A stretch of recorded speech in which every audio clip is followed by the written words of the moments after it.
राज्यभर सुरू असलेल्या स्मार्ट मीटर योजनेला विरोधाची लाट वाढत असताना निढोरी गावातही ग्रामस्थांनी स्मार्ट मीटर विरोधात भूमिका घेत ग्रामपंचायत कार्यालयात बैठक आयोजित केली।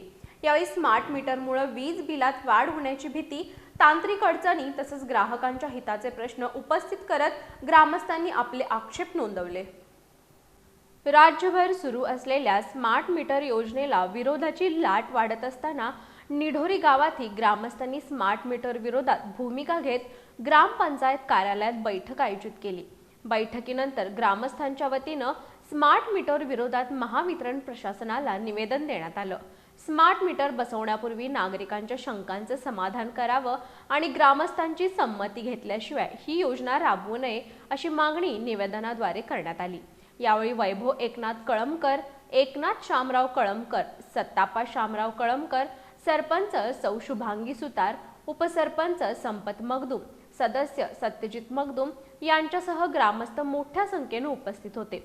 उपस्थितांमध्ये सुशांत कळमकर, संतोष कळमकर, युवराज भोसले, सुनील मगदूम, सत्तापा कांबळे आणि विक्रम पाटील यांचा समावेश होता। स्मार्ट मीटर बाबत ग्रामस्थांमध्ये असलेली नाराजी लक्षात घेऊन शासनानं या योजनेचा फेरविचार करावा अशी मागणी यावेळी करण्यात आली। तसेच ग्रामस्थांच्या हितासाठी पुढील काळातही आंदोलनाचा मार्ग अवलंबण्याचा इशाराही बैठकीत देण्यात आला।